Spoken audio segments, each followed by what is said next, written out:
नमस्कार दोस्तों, बात करते हैं मोस्टिप टेक्नोलॉजी की। 258 का स्टॉक और 3.5% से ज्यादा की गिरावट। मैंने लास्ट वीडियो में भी आपको बोला था कि 5% का अपर सर्किट यहाँ पर जरूर लग रहा है, बट अभी भी सर्टेनिटी नहीं है कि स्टॉक आपका कितना दूर तक जाएगा, क्योंकि प्रॉफिट बुकिंग यहाँ पर आ रही है ओवरसोल्ड जोन की वजह से।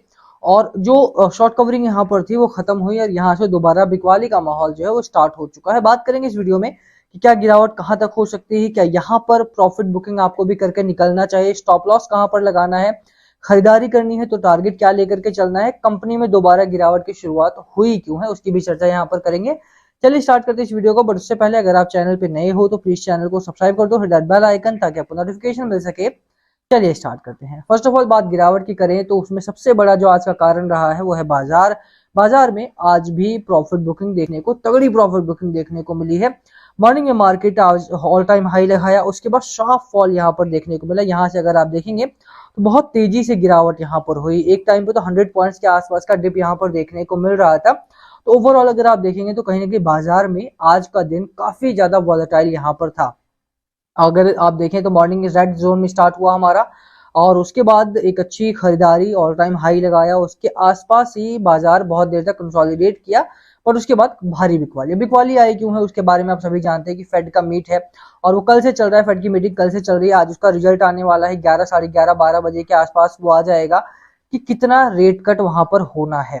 25 बेसिस पॉइंट होना है, 50 बेसिस पॉइंट होना है, कितना रेट कट होगा उसके बेसिस पर कल से बाजार में वॉलेटिलिटी डिसाइड होगी। उसके आधार पे कल से बाजार में रैली डिसाइड होगी कि कितना ऊपर बाजार आपका जाएगा, ऊपर जाएगा या नीचे जाएगा, किस तरफ बाजार का मोमेंटम आपका रहने वाला है। तो कल का दिन काफी डिसाइसिव है और यही कारण है कि बहुत ज्यादा प्रॉफिट बुकिंग आज के दिन में आई। कोई भी टेंशन नहीं लेना चाहता है। तो खास तौर पे अगर आप देखिए, जो स्विंग ट्रेडर रहे हैं, जो बहुत ही शॉर्ट टर्म ट्रेडर्स रहे हैं या ट्रेडर्स रहे हैं, इवेंचुअली अगर आप बात करें तो उन लोगों ने आज बिकवाली की। ऑफ कोर्स यहाँ पर अगर आप देखेंगे तो इन्वेस्टर्स ने यहाँ पर बिकवाली नहीं की। ऑब्वियस सी बात है कि यहाँ पे हमें लॉन्ग जाना है, तो हम लॉन्ग टर्म के लिए हिसाब से डिसाइड करेंगे, ना कि शॉर्ट टर्म की वोलेटिलिटी से, क्योंकि मार्केट का जो लॉन्ग टर्म मोमेंटम है, जो लॉन्ग टर्म व्यू है, वो तो बुलिश ही है अभी भी। तो कल की क्या होने वाला है या परसों क्या होने वाला है उसके आधार पे 1 साल 2 साल का व्यू तो चेंज नहीं करना है। बट उस जो ट्रेडर्स हैं उनके लिए 1 दिन 2 दिन का बहुत इंपॉर्टेंस होता है, क्योंकि उनका डेली बेसिस पे ही ट्रेड चलता है। इसी वजह से आज अगर आपने देखा तो बहुत सारे लोगों ने यहाँ पर आकर के बिकवाली की। और आज अगर आप देखें तो IT was the most fallen index यहाँ पर जो रहा है उनमें से था। अगर आप देखें टीसीएस 3.5% की गिरावट, इतनी भारी गिरावट मुझे लगता है ये कोविड के दौरान ही हुई थी। इसमें उससे पहले तो, उसके बाद या उससे पहले भी इतनी भारी गिरावट यहाँ पर देखने को नहीं मिली। एचसीएल टेक हो गया, इन्फोसिस हो गया, टेक महिंद्रा हो गया, विप्रो हो गया। अगर आप देखें तो पांचों लीडर्स कंपनी है, पांचों दिग्गज कंपनी है और पांचों में भारी गिरावट यहाँ पर देखने को मिली है। तो ऑब्वियस सी बात है कि आईटी जो है वो फ्रंट फुट पर था गिरावट में। और इसी वजह से अगर आप बात करेंगे तो मोस्टशिप एक आईटी सेक्टर की कंपनी, यहाँ पर भी वो प्रॉफिट बुकिंग देखने को मिल रही है। हालांकि यहाँ पर कल भी और परसों भी गिरावट हुई थी, उसके बारे में भी चर्चा करेंगे। बट आज जो बड़ी गिरावट है यहाँ पे 3.5% की जो गिरावट हुई है, उसका जो मेन रीजन है वो बाजार है। बाजार की जो बड़ी गिरावट है उसको देखते हुए यहाँ पर भी प्रॉफिट बुकिंग आई। ग्लोबल सेक्टर से संबंधित जितनी भी कंपनीज है वहां पर थोड़ी सी गिरावट आज के दिन में देखने को मिली। कहीं कहीं भारी गिरावट भी आई है, कहीं थोड़ा कम भी गिरा है। फाइनेंस बैंकिंग सेक्टर में आज एक अच्छी रैली रही है, वो अच्छी बात है। अगर आप देखें तो बैंकिंग सेक्टर में निफ्टी बैंक आपका 1%, निफ्टी फाइनेंशियल सर्विसेज की भी बात करें तो मोर देन 1% के आसपास रैली इन दोनों ही उसमें रही है। और निफ्टी 50 के भी जो फाइनेंशियल कंपनी है, आईसीआईसी बैंक हो गया, बजाज फिनसर्व हो गया, बजाज फाइनेंस हो गया, श्रीराम फाइनेंस हो गया, बंधन बैंक हो गया, इन सभी में एक अच्छी रैली आज के दिन में आई है। ओवरऑल फाइनेंसिंग में अभी भी मौका आपके सामने है। जो अंडर परफॉर्मिंग कंपनीज रही हैं उनमें अब यहाँ पर आउट परफॉर्म करने का एक रैली, एक ब्रेकआउट देखने को मिल रहा है।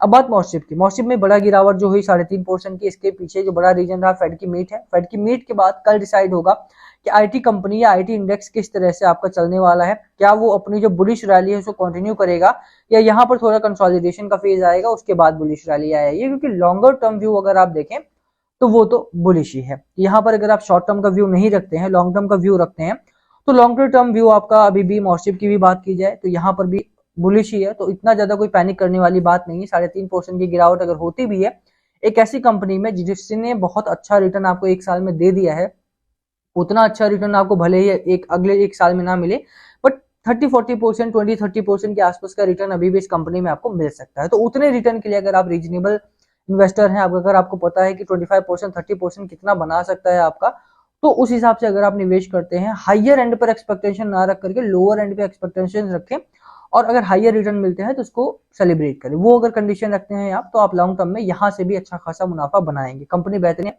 62 करोड़ के आसपास का रेवेन्यू जनरेट किया, क्वार्टर ऑन क्वार्टर एक अच्छा खासा रैली था, ईयर ऑन ईयर भी अगर आप देखें तो अच्छी खासी यहाँ पर ग्रोथ थी। साथ में नेट प्रॉफिट की बात करें तो यहाँ पर क्वार्टर ऑन क्वार्टर एक अच्छा जंप था, और ईयर ऑन ईयर भी अगर आप देखें तो एक अच्छा जंप यहाँ पर है। तो फंडामेंटल्स अगर आप बात करेंगे तो फंडामेंटली कंपनी ठीक ठाक कामकाज कर रही है। वहीं पर एफपीआई की बात करें तो इसने भी अपने जो रैली है, जो स्टेक है उसको बढ़ाया था। एक प्रॉब्लम यहाँ पर हुई थी कि प्रमोटर ने स्टेक बेचा था, और रीजन यही है कि यार देखो, जब बहुत तेजी से रिटेल एंटर करना स्टार्ट करता है और एक हाइयर एंड पे प्राइस चला जाता है, प्रमोटर को भी लगता है यार इतना मिल रहा है तो फिर ले ही लो, तो उस हिसाब से फिर वो बिकवाली करना स्टार्ट करता है। इस समय पे आप देख ही रहे हो आईपीओ मार्केट में क्या हो रहा है। एक कंपनी जो 12 करोड़ का फंड चाहती थी, 65 करोड़ का फंड दिया उसको, 2 डीलरशिप थी, उसके बाद 2 शोरूम थे खाली उसके पास। तो रिटेल इन्वेस्टर को थोड़ा सा पैसे को संभाल के रखना पड़ेगा। आईपीओ की दौड़ में गलत कंपनीज को चूज ना करे तो ज्यादा बेहतर है। जहां तक मॉर्शिप की बात है, अब चार्ट की बात कर लूं मैं यहाँ पे, तो एक स्टॉप लॉस लगा के चलना है आपको लोअर एंड पर। मुझे लगता है ये स्टॉप लॉस आपके लिए काम कर सकता है। देखिए, मैं रिकमेंड नहीं कर रहा हूँ आपको कुछ भी, बट अगर मैं होता तो यहाँ पर स्टॉप लॉस लगा के चलता। I am no one to advise you people.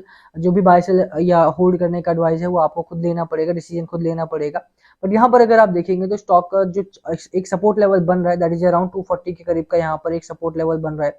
Upper and पर अगर आप बात करें, रेजिस्टेंस यहीं पर था, मैंने लास्ट टाइम भी बोला था आपको, 270 के करीब का एक रेजिस्टेंस फेस कर रहा है स्टॉक आपका। अगर यहाँ से ब्रेकआउट नहीं होगा तो स्टॉक आपका ये रेंज बाउंड ट्रेड करना स्टार्ट करेगा। अभी भी रेंज बाउंड ट्रेड ही कर रहा है, प्रॉब्लम नहीं है। मुझे लगता है कि स्टॉक अगर इस रेंज में भी रहता है, लोअर एंड पे नहीं ब्रेकडाउन नहीं करता है, तो स्टॉक आपका यहाँ से निकलेगा जब, तो एक बड़ा ब्रेकआउट देगा। अभी भी 3 से 4 हफ्तों में इसने अपने सपोर्ट को रिस्पेक्ट किया है, तो मुझे लगता है कि एक बड़ी रैली आई, वहां पर थोड़ी बहुत प्रॉफिट बुकिंग आ रही है। अभी अगर इस रेंज में 1 हफ्ता, 2 हफ्ता, महीना, 2 महीना भी वेट कर सकते हो आप, तो मुझे लगता है कि ये रेंज बाउंड, ये कंपनी इस तरह की है कि लंबे समय में बहुत अच्छा रिटर्न आपको दे सकती है। बट बाय करना है, सेल करना है, होल्ड करना है, it's totally dependent on your analysis, on your mindset. ठीक है, उसके हिसाब से डिसाइड करना है आपने। अभी के लिए मुझे लगता है कि लोअर एंड पे 240 के आसपास का स्टॉप लॉस या फिर एक सपोर्ट लेवल बनता है आपका। 270 का रेजिस्टेंस है, 270 अगर क्रॉस करेगा तो यहाँ पर 300 तक के लेवल से आपको देखने को मिलेंगे। लोअर एंड पे अगर आप मैकडी की बात करें तो मैकडी भी आपका एक न्यूट्रल जोन में है, बहुत बुलिश नहीं है, बेरिश नहीं है। आरएसआई की बात की जाए तो यहाँ पर भी वही मोमेंटम बना हुआ है, एक न्यूट्रल मार्केट यहाँ पर है। जैसा मॉस्शिप में टारगेट्स आ रहे हैं, 320 300 के आसपास के टारगेट हैं, 300 से लेकर 320 तक के टारगेट जो पिछले टारगेट ही हैं, मुझे लगता है रिवाइज किया गया है उनको। जब स्टॉक आपका यहाँ पर था तो 300 रुपए के आसपास तो ट्रेड कर ही रहा था, तो उसी को प्रीवियस हाई को ही यहाँ पर नए टारगेट्स के तौर पर दिखाया जा रहा है। ओवरऑल अगर आप देखेंगे तो अपने जो लेवल्स है उनको ये सपोर्ट करे, रिस्पेक्ट करे, वो ज्यादा बेहतर कंडीशन रहेगी। लोअर एंड पे 240 का और अपर एंड पर 270 के आसपास का एक मार्कअप यहाँ पर रहेगा, क्योंकि ये लेवल्स जो है वो रेजिस्टेंस की तरह काम करेंगे, और ये सपोर्ट लेवल, ये आपको याद रखना है। अगर यहाँ से ब्रेक डाउन करेगा तो फिर प्रॉब्लम कम स्टॉक के लिए आ सकती है, फिर ये 200 के नीचे भी आ सकता है स्टॉक आपका। बट क्योंकि 3 से 4 हफ्तों में यहाँ पर अच्छा खासा सपोर्ट दिखाया है, इस सपोर्ट को रिस्पेक्ट भी किया है, बाइंग आई है, एक्यूमुलेशन हुआ है यहाँ पे, तो इस जोन में अगर रुकता है तो एक बड़ा ब्रेकआउट यहाँ पर आने वाले दिनों में देखने को मिल जाएगा। बात करें इसके शेयर होल्डिंग पैटर्न की, क्योंकि वो बहुत इंपॉर्टेंट है यहाँ पे। अभी के लिए अगर आप देखेंगे तो अभी भी रिटेल की होल्डिंग यहाँ पर सबसे ज्यादा है, जो कि एक रेड साइन होता है। अगर स्टॉक में म्यूचुअल फंड ज्यादा होते हैं, अगर स्टॉक में एफआईआई ज्यादा होते हैं, तो वो स्टॉक को स्टेबल रखते हैं, वहां पर बहुत ज्यादा वोलेटिलिटी, बहुत ज्यादा पैनिक क्रिएट नहीं होता। ऐसी कंडीशन में क्या होती है, जिस तरह की इसमें है, अगर मार्केट में 1% भी गिरावट होती है, स्टॉक में 8% 10% किसी दिन फॉल आ गया, तो रिटेल सबसे पहले निकल के भागता है। रिटेल का सीन ये है कि अभी तो हम कह रहे हैं कि ठीक है, बड़ा फॉल आने दो, क्रैश आएगा, हम बाय करेंगे, क्रैश आएगा बढ़िया लगेगा, हम बाय करेंगे लोअर एंड पे अच्छे स्टॉक। बट जिस दिन क्रैश आता है, we are the first one to exit the market and we are the last one to enter the market. ठीक है, हम लास्ट वन होते हैं जो एंटर करते हैं मार्केट में। रीजन वही है कि हमें सही टाइमिंग का नहीं पता होता। लॉन्गर टर्म के लिए अगर निवेश कर रहा है कोई, तो ये कंपनी मुझे लगता है कि बेहतर है, लॉन्गर टर्म के लिए जाया जा सकता है। बट वही अपने रिस्क को मैनेज करो, अपनी स्टॉक पोर्टफोलियो को मैनेज करो। कंपनी अच्छी है, आईटी सेक्टर है, ग्लोबल मार्केट से काफी ज्यादा कनेक्टेड रहती है। सीडेक्स से 500 करोड़ का ऑर्डर मिला था, सेमीकंडक्टर चिप बनाती है, स्टोरी काफी अच्छी है, बट उसके बावजूद भी कंपनी को अभी भी थोड़ा हायर वैल्यूएशन दिया जा रहा है। थोड़ा करेक्ट हुई है, थोड़ा और करेक्शन यहाँ पर आना चाहिए था, बट ठीक है, अगर इस यहाँ पर टाइम करेक्शन भी आता है, कंसोलिडेट करती है उसी रेंज में, तो यहाँ पर मार्केट में कंपनी बेहतर करेगी फ्यूचर में। अभी के लिए यहाँ पर मुझे लगता है कि मेरे पास है तो I would hold the company. Stop losses और रेजिस्टेंस को फॉलो अप करेंगे, ज्यादा बेहतर रहेगा। बाकी लास्ट कॉल हमेशा आपका होना चाहिए, क्या है आपकी स्ट्रैटेजी स्टॉक को लेकर के, प्लीज कमेंट करके शेयर करना।